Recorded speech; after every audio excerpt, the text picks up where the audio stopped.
Hydrogen परमाणु में दो लगातार संक्रमण द्वारा चल रहा है। देखो हाइड्रोजन परमाणु दो लगातार संक्रमण के द्वारा ऊर्जा अवस्था n बराबर 6 से मूल ऊर्जा अवस्था में पहुंचता है।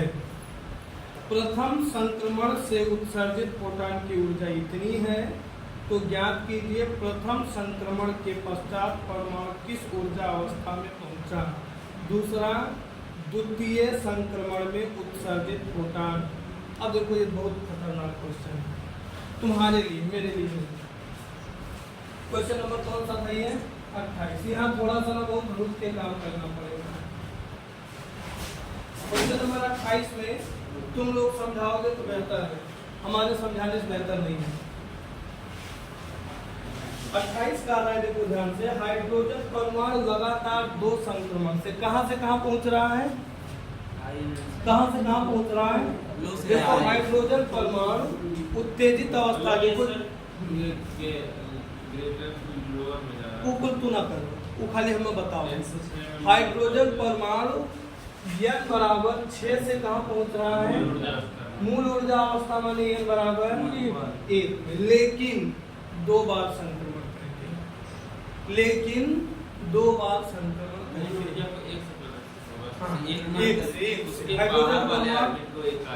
हाँ तो देखो ये न्यूक्लियस है, यही इलेक्ट्रॉन आता है, n बराबर इसके लिए एक ही तो होगा भाई, तो न्यूक्लियस होता है। अब फिर से मेरी बात सुनो, ये लफड़ा तो समझ नहीं सकते हो, खासकर हिमांशु, जब तक अंदर शुद्ध नहीं तो है। देखो के मामक घर, अरे देखो वो कोई बात तो तुम समझावत है। देखो बाहर घर हो, एक घर हो। अब ध्यान से सुनो, ऐसे मामक घर, ऐसे तरीके का घर हो, मामक घर। ध्यान से हमारी बात सुनो, तुम अपने मामक घर से ना, तुम अपने मामक घर से सीधे अपने घर पहुंच गए हो तो ठीक है, लेकिन तो इतना नालायक आदमी हो कि अपने देखो अपने मामक घर से आए हो यहाँ तक आप थक गए, ठीक है? बहुत सीखना। अब ध्यान से सुनो, हमारा बात ध्यान से सुनो। अगर अपने मामा घर से सीधे घर चले गए तो अच्छा हो, कि तुम्हारी उत्तेजित अवस्था हो, कि तुम्हारी मूल ऊर्जा अवस्था। लेकिन तुम किए क्या? एक बार मामा घर से सीधे चले आए, साइकिल चलाओ, कितने लगी क्या है? थोड़ा देर यहाँ देख लो, मौसी घर से कहाँ चली गई? यही दो बार संक्रमण दर्शाया। अगर एक बार संक्रमण हुआ होता ना तो सीधे उच्छेद से कहाँ चली हो? क्यों तो कहो काहे नहीं समझ में आई, कलियां ना आई गई एक नाते डायरेक्ट कह देने हो तो अलर्ट रहो। एक बार में पहुंचल हो तो सीधे 6 से कहाँ पहुंच गए हो? मामा घर से कहाँ पहुंच गए हो? तो अपने घर। लेकिन संक्रमण दो बार हो रहा है। देखो मामा के यहाँ सूखे हो, मौसी के यहाँ निपट लियो, थोड़ा दूर रुको, फिर मौसी घर से कहाँ पहुंच गए हो? तो देखो दो स्टेप में तुम घर पहुंचे कि मामा घर से कहाँ पहुंचे हो, मौसी घर से कहाँ पहुंचे हो। ठीक मेरा क्वेश्चन, अब फिर किताब पढ़े लागे यार, ठीक मेरा क्वेश्चन ऐसे ही है, ठीक मेरा क्वेश्चन एकदम यही है। हमारा इलेक्ट्रॉन परमाणु यानी 6 से कहाँ पहुंच रहा है? 1। 6 से कहाँ पहुंच रहा है? लेकिन दो स्टेप में पहुंच रहा है। 6 से पहले यहाँ कहीं आ रहा है, n बराबर पता नहीं क्या, और फिर यहाँ से n बराबर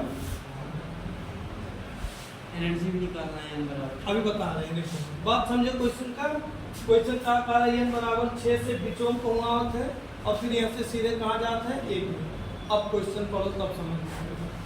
देखो हायर एनर्जी स्टेट है, हायर एनर्जी स्टेट इसको क्या मान लीजिए अभी तुम, और है सुनो इसको क्या मान ले? पहले कंडीशन के लिए क्वेश्चन देखो क्या कह रहा है। हाइड्रोजन परमाणु में दो लगातार संक्रमण के बराबर n से 6 से 1 में पहुंचता है। प्रथम संक्रमण में उत्सर्जित फोटॉन, आई देखो प्रथम संक्रमण में उत्सर्जित फोटॉन की ऊर्जा कितनी है? 1.13 इलेक्ट्रॉन वोल्ट। अब देखो बहुत ध्यान से बाहर से लिया जा रहा है, ये उत्सर्जित करेगा, उत्सर्जित करेगा तभी तो छोटे में आएगा। वही बाहर से लिया जा रहा है। नहीं उत्सर्जित कर रहा है, जो बाहर से मिला था उसको वो बाहर निकाल रहा है। अब फिर से क्वेश्चन को समझो। अभी तुम्हारा परमाणु कहाँ है? 6 में। कितनी ऊर्जा उत्सर्जित कर रहा है? तो कहाँ पहुंचेगा तुम्हारी जिम्मेदारी। अरे देखो ध्यान से, 6 है ना, तो हमको फार्मूला मालूम है En is equal to -13.6/En। मत बात करो। En बराबर होता है -13. अभी तुम्हारा परमाणु कहाँ है?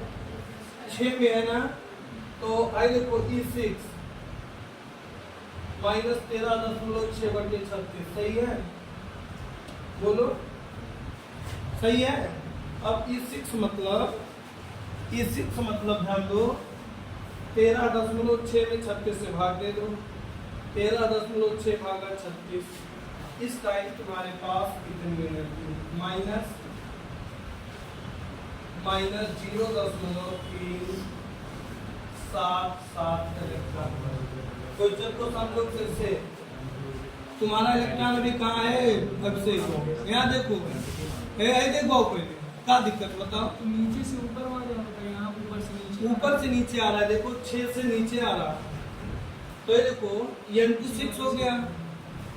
छठवें एनर्जी स्टेट में उसके पास कितनी एनर्जी है? 0.377 इलेक्ट्रॉन। जो En है वो जिसमें जाएगा उसके लिए है ना। ये क्या En ऐसा नहीं है जिसके लिए जाएगा। तुम किसी भी कक्षा की ऊर्जा इससे निकाल सकते हो। फिर चलो मेरा परमाणु कहाँ है? 6 में, तो 6 में इतनी ऊर्जा है। और ध्यान से सुनो, यहाँ वो कितनी ऊर्जा उत्सर्जित कर रहा है? देखो डेल्टा E कितना है? 1.13 इलेक्ट्रॉन। यहाँ ध्यान दो, तुम लोग पढ़े हो, ध्यान से देखो, तुम लोग पढ़े हो delta E is equal to क्या? E2 minus E2। अब ध्यान दो, delta E is equal to E2 के जगह पर क्या है तुम्हारा? E6 है कि नहीं? E6 माइनस E1 पता ही नहीं कहाँ है जाएगा, इसलिए E पता ही नहीं है कहाँ जाएगा। अब ध्यान दो, डेल्टा E कितना हो गया? 1.13। E6 कितना हो गया? -0.377। माइनस क्या? E माइनस क्या? E समझे कि नहीं? एक याद है, ये तो छूट जाएगी। 1.13 में 0.377, 7 7 3 10, 3 1 4 1 5। En इज इक्वल टू हो गया -1.507 इलेक्ट्रॉन वोल्ट। माइनस कहाँ से आया? ये वाला माइनस इधर कर देंगे। En is equal to -1.507। अब फिर से क्वेश्चन समझो। 6 में था, 6 में से कितनी ऊर्जा रिलीज किया? कितनी ऊर्जा? डेल्टा E यहाँ लिखे, ये वो कहाँ पहुंच गया? किस एनर्जी स्टेट में? तो पता ही नहीं है। देखो थोड़ा सा सावधानी करो। 0.1.507 को 1.56 लिख देंगे तो कोई आपत्ति नहीं रहा है। फिर से फार्मूला देखो, En is equal to -13.6/En²। En का मान कितना लाए हो? -1.5 बटे माइनस माइनस n स्क्वायर बराबर 13.6/1.5। अब 13.6 में से कितना भाग दे दो? 1. ये लगभग आ रहा है ना, n स्क्वायर 9.0 कुछ करके तुम केवल 9 मान ले रहे हैं। n बराबर 3। अब क्वेश्चन समझाए तो समझ पाओगे। n बराबर कहाँ था इलेक्ट्रॉन? 6 में। कितनी ऊर्जा रिलीज किया? नहीं, इतनी एनर्जी रिलीज किया 1.13 इलेक्ट्रॉन। ये तो बता रहे हैं क्या है, बता रहे हैं क्या है। कितनी ऊर्जा रिलीज किया? और इतनी ऊर्जा रिलीज करके वो जानते हो कहाँ पहुंच जाएगा? तीसरे ऊर्जा स्तर में। इतनी ऊर्जा को रिलीज करके वो कहाँ पहुंच जाएगा?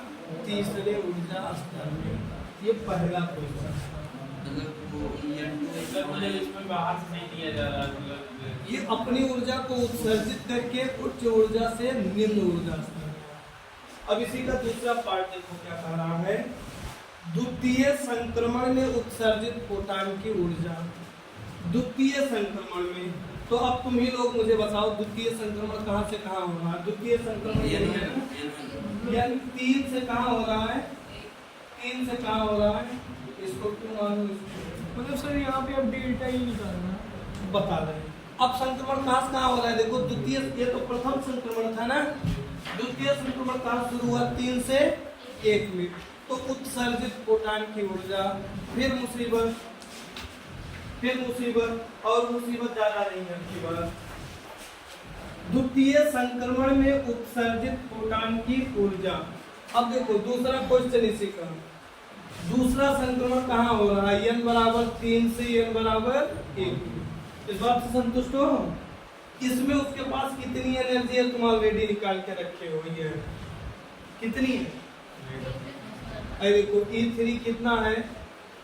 -1.5 इलेक्ट्रॉन वोल्ट। कहोगे सर जी यहाँ EM लिखा था, कैसे E3 मान लिए?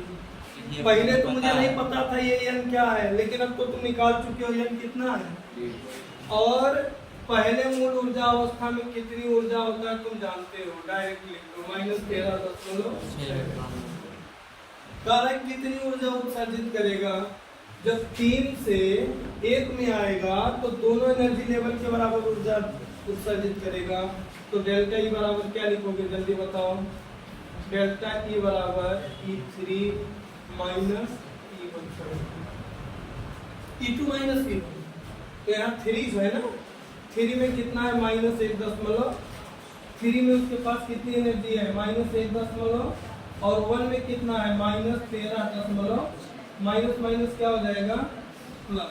-1.5 प्लस 13। अब देखो ये कितना हो जाएगा? 5 6 में से 5 गया ये, और 3 में से 2 1 गया, तो कितना ऊर्जा उत्सर्जित करेगा? 12.2 इलेक्ट्रॉन। 12.2 इलेक्ट्रॉन। एक मिनट बंद कर दो।